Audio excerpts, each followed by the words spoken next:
Saya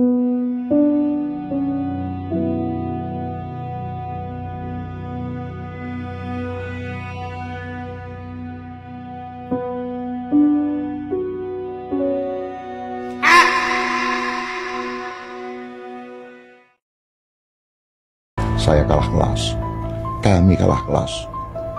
Jadi komandan tempur mereka kelas A. Jadi Berarti semua Bapak mengatakan bahwa kalahnya Ganjar bukan karena kecurangan? enggak lah Pak, Emang kalah aja gitu? kalah Pak. Bahwa penyebab kekalahannya apa aku udah tahu.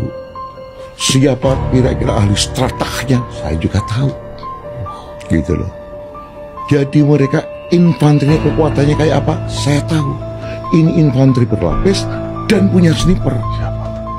Waduh Pak, kita sudah sama-sama paham. Artilerinya bergelombang Pak. Ini luar biasa. Ini ngeri ini ya. Saya pastikan pasukan ini yang ditata ini lebih dari 3 tahun. Oke. Dan terkonfirmasi bahwa persiapannya sudah lebih dari 3 tahun. Gitu loh. Jadi kaget, Kaget lawan kaget. Saya kan merasa ini ada yang nggak clear ini. Kenapa pasukanku agak tumpul ini? Itu sebenarnya udah terasa saya. Artileri yang bergelombang ini kan membuat saya, waduh. Tapi saya tidak mengira kekalahannya setajam, sedalam ini. Langsung sakit. Enggak lah kan, boleh. Saya kalah. Soal makan gratis ada tanggapan nggak nih Pak? Oh, makan gratis bagus.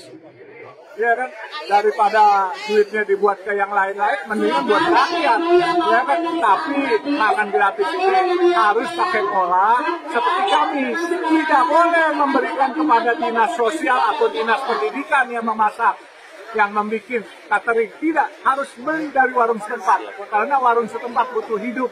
Ya kan, berternak ayam, berternak telur, ya kan, berternak ikan, ikan mujair, daging, ini semua hidup, sayur-sayur, semua organik, semua akan hidup. Asal belinya dari UMKM. UMKM berarti kuncinya seperti itu ya Pak, penyedianya? Jadi siswa juga terbantu, jangan sendirinya masyarakat dan juga pedagang UMKM dibantu karena UMKM ini garda terdepan dan kita sudah buktikan selama COVID UMKM kita luar biasa dan mereka adalah sokok guru ekonomi kita. Boleh dong aku tanya dan jawabnya nggak ini aja. Makan siang gratis itu mungkin nggak kita lakukan? Dan anggarannya akan cukup nggak kalau kita kasih makan siang gratis? Kayaknya jadinya tuh. Untungnya aku menteri luar negeri. Untungnya aku menteri luar negeri. Saya nggak tahu. Pokoknya kita mengelola dan menyiapkan APBN itu, Nana, tentu berkonsultasi ya. Kalau sekarang kan saya pembantu sebagai Menteri Keuangan, pembantu Presiden. Presidennya kan Pak Jokowi. Jadi saya ya akan minta arahan dari Pak Presiden. Pak, ini kira-kira desain untuk 2025 seperti apa? How am I going to consult? Bapak yang mau konsultasi dengan incoming government atau kami juga melakukan atau kita sama-sama, belum nanti di Senayannya gitu. Jadi ya ini paralel semuanya sedang di dalam komunikasi. Karena belum ada nanti hitung-hitungan yang benar-benar desainnya akan seperti apa, aku nggak bisa ngomong juga sih, Nak. Karena prosesnya kan masih di Februari menjelang Maret. Maret ini, bulan-bulan ini kita akan mulai masuk kepada angka yang lebih konkret. Kementeriannya, siapa yang nanti akan melakukan, bagaimana anggaran dari kementerian tersebut, apakah ini sebagian dibagi ke pemerintahan daerah, apakah banyak sekali banyak sekali. Berbagai macam kemungkinan karena memang desainnya kan belum settle ya dalam hal ini. Jadi ya kita konsultasi terus aja gitu. Jadi nggak bisa ngomong ada-ada kalau banyak orang.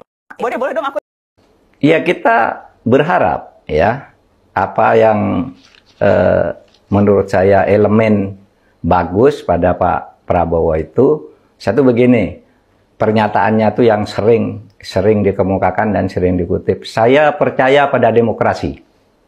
Saya orang berpendidikan di Barat, percaya pada demokrasi, kan gitu. Ini pernyataan Prabowo nih? Iya.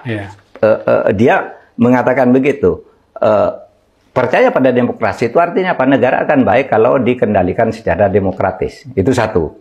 Yang kedua, dalam pengalaman saya dengan dia memang orangnya sportif.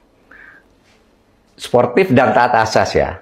Oleh sebab itu, kita punya harapan. Pak Prabowo itu nanti melakukan langkah-langkah drastis, termasuk melakukan perubahan-perubahan atas apa yang dilakukan oleh para politisi sekarang. Ya, karena kalau Pak Prabowo sekarang lebih banyak dia membiarkan, ya saya pernah mengatakan pada Anda bahwa Pak Prabowo itu kan pendekatannya struktural, taat asas. Jadi karena dia sekarang belum presiden, ya sudah semua dikerjakan. Tapi nanti sesudah jadi presiden dia bisa memperbaiki itu semua. Ya kita berharap. Menko Polhukam, bawahannya itu Pak Prabowo, jenderal loh. Pak Prabowo tuh saya pernah kerjasama dengan dia. Dia tuh orang sportif. Saya kan pernah tim pemenangannya. Ketika 2014. 2014 tim pemenangannya, saya lah ketua timnya. Waktu itu ada perjanjian tertulis. Iya. Saya dengan Pak Prabowo, apa perjanjiannya? Saya mau menjadi ketua tim pemenang Pak Prabowo, asal satu saya jaksa agungnya. Saya ingin nih nangkapi orang-orang yang macam-macam ini, saya bilang.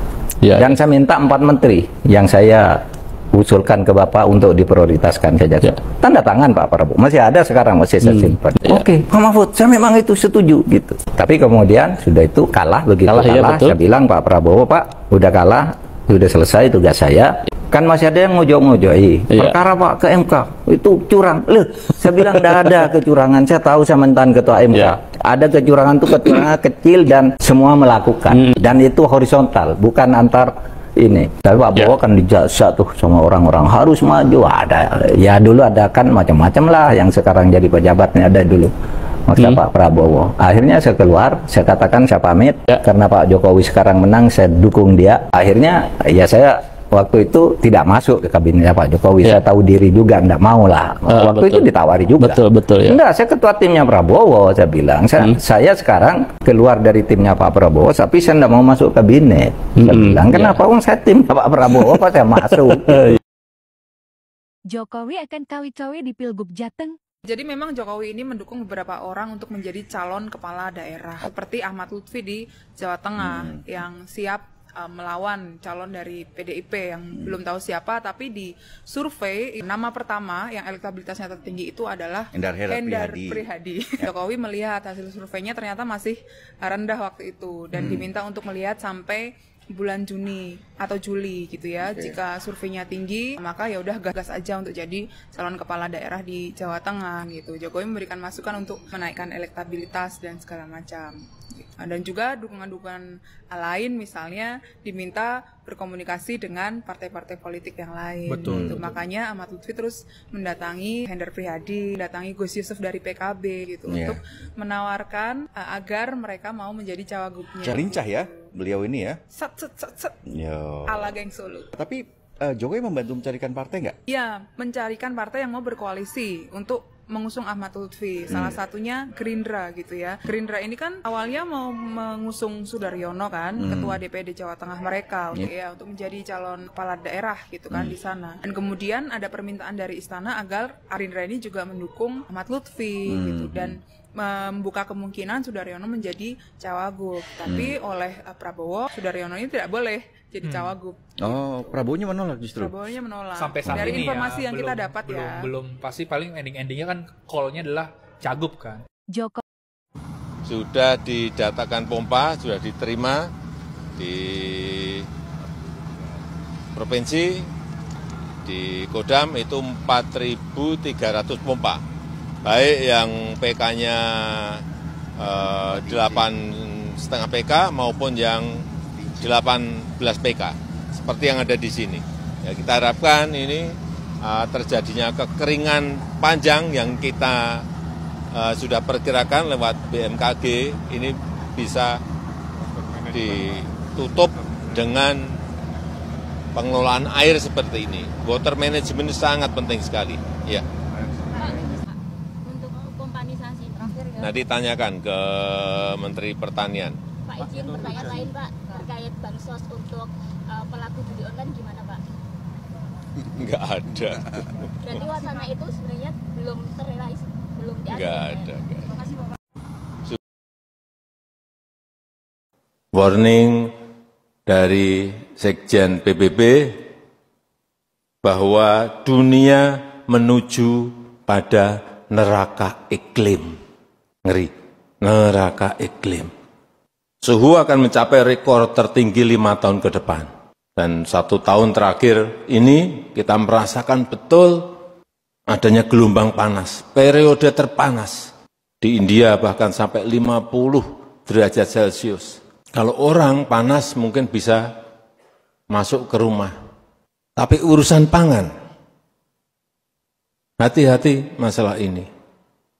FAO mengatakan bahwa jika didiamkan seperti sekarang ini, nggak ada pergerakan apa-apa, 2050 dunia akan mengalami kelaparan berat.